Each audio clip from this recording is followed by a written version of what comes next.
Halo teman-teman, perkenalkan saya Keila Zeralvina Putri, nomor absen 15.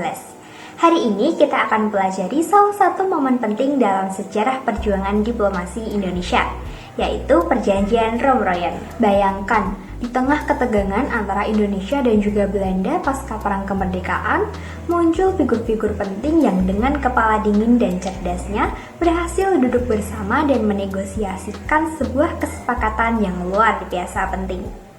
Kesepakatan itu membuka sebuah pintu menuju kemerdekaan penuh bagi bangsa kita. Yuk, kita mulai petualangan sejarah ini bersama-sama.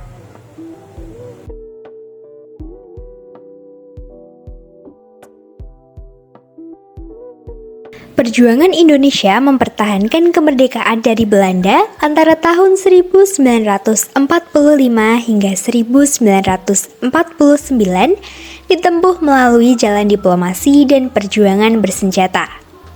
Setelah proklamasi kemerdekaan pada 17 Agustus 1945, Indonesia berupaya mengamankan kedaulatan lewat berbagai perjanjian internasional.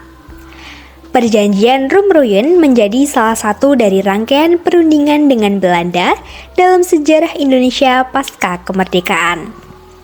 Sebelum Perjanjian Romroyen, ada dua perjanjian yang digelar Indonesia dan Belanda, yakni Perjanjian Linggarjati dan juga Perjanjian Renville.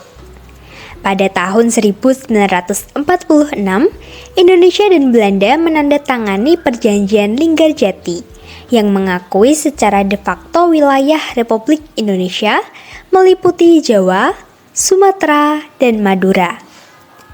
Namun, perjanjian ini tidak bertahan lama karena Belanda melanggarnya, sehingga terjadilah agresi militer Belanda I pada tahun 1947.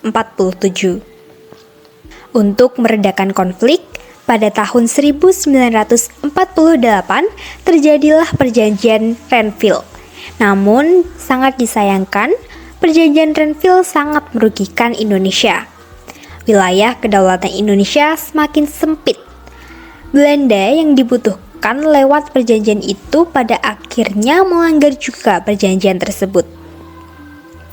Pada tanggal 1 Desember 1948, Belanda secara sepihak tidak lagi terkait dengan Perjanjian Renville.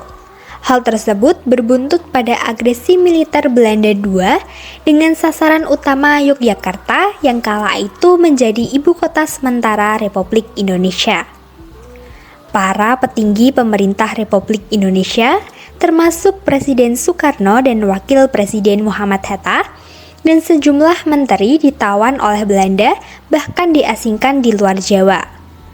Kendali pemerintahan untuk sementara dialihkan kepada Pemerintahan Darurat Republik Indonesia atau PDRI di Bukit Tinggi, Sumatera Barat. Sementara itu, pada tanggal 1 Maret 1949, terjadilah serangan umum atau serangan besar-besaran. Kota Yogyakarta yang semula diduduki Belanda mampu direbut oleh Angkatan Perang Republik Indonesia dan dipertahankan selama 6 jam sebagai bukti eksistensi Indonesia. Upaya tersebut merugikan posisi Belanda di peta politik internasional.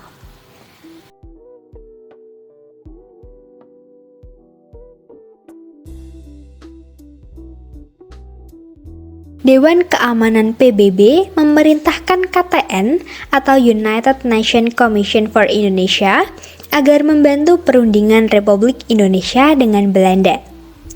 Atas inisiatif UNCI, diadakanlah perundingan Romroyen pada 14 April hingga 7 Mei 1949 di Hotel Des Indes, Jakarta. Namanya diambil dari kedua pemimpin delegasi, yaitu Muhammad Rum dari delegasi Indonesia dan juga Herman van Rompuy dari delegasi Belanda. Perundingan tersebut bertujuan untuk menyelesaikan masalah terkait kemerdekaan Indonesia.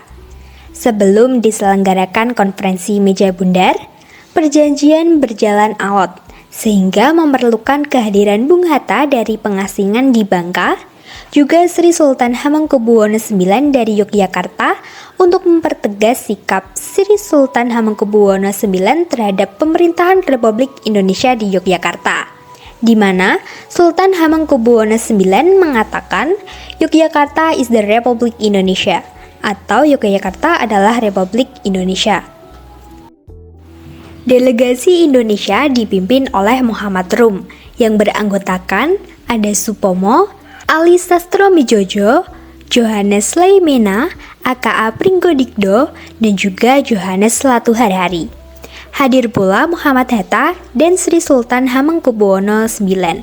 Sementara delegasi Belanda dipimpin oleh Van Rooijen yang beranggotakan Blum, Jacob, Van, Gede, Koets, Hoogstraten, dan juga Gibbon. Sementara dari pihak United Nations Commission for Indonesia dipimpin oleh Merle Cochrane dari Amerika Serikat, Chris Clay dari Australia, dan juga Hermans dari Belgia. Perjanjian Rumruyen membuka peluang digelarnya Konferensi Meja Bundar atau KMB dalam upaya pengakuan kedaulatan dari Belanda. Hingga pada 7 Mei 1949 dicapailah persetujuan yang kita kenal sebagai Perundingan Rumruyen. Kesepakatan yang dibuat dalam perjanjian ini meliputi beberapa hal penting. Dari pihak Indonesia sendiri, memerintahkan pengikut Republik untuk menghentikan perang gerilya, bekerja sama memulihkan keamanan dan ketertiban di wilayahnya, turut serta dalam Konferensi Meja Bundar atau KMB untuk mempercepat pengakuan kedaulatan Indonesia. Dari pihak Belanda, memungkinkan kembalinya pemerintahan Republik ke Yogyakarta, membebaskan tahanan politik dan menghentikan agresi militer. Tidak akan mendirikan negara baru yang merugikan Republik Indonesia, mengakui Republik Indonesia sebagai bagian dari Negara Indonesia Serikat atau NIS. Berjanji untuk berusaha agar Konferensi Meja Bundar dapat segera dilaksanakan. Setelah dicapai kesepakatan pada 7 Mei 1949, pemerintah Republik Indonesia resmi kembali ke Yogyakarta pada 1 Juli 1949. Soekarno dan Hatta kembali dari pengasingan. Sementara Jenderal Sudirman yang masih sakit tiba di Yogyakarta pada 10 Juli 1949. Pada 13 Juli 1949, Kabinet Hatta mengesahkan Perjanjian Rumruyen. Sri Sultan Hamengkubuwono IX diangkat sebagai Menteri Pertahanan merangkap Koordinator Keamanan. Syahrin dan Syafruddin Prawiranegara menyerahkan kembali mandat PDRI kepada Soekarno, menandai berakhirnya pemerintahan darurat.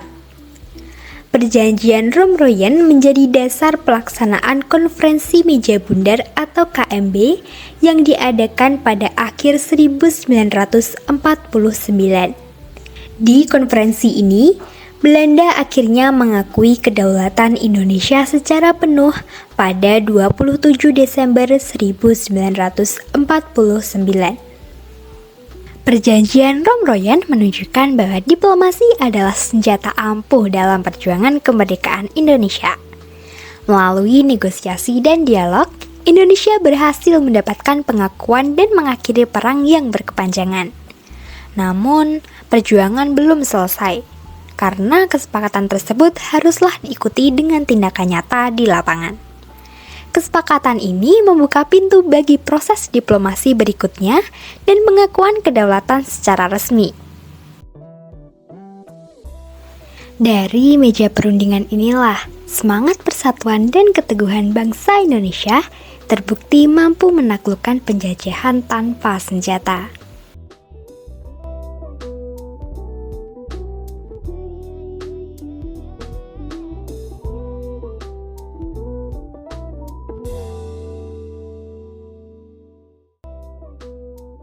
Demikian pembahasan hari ini tentang Perjanjian Rumruyen.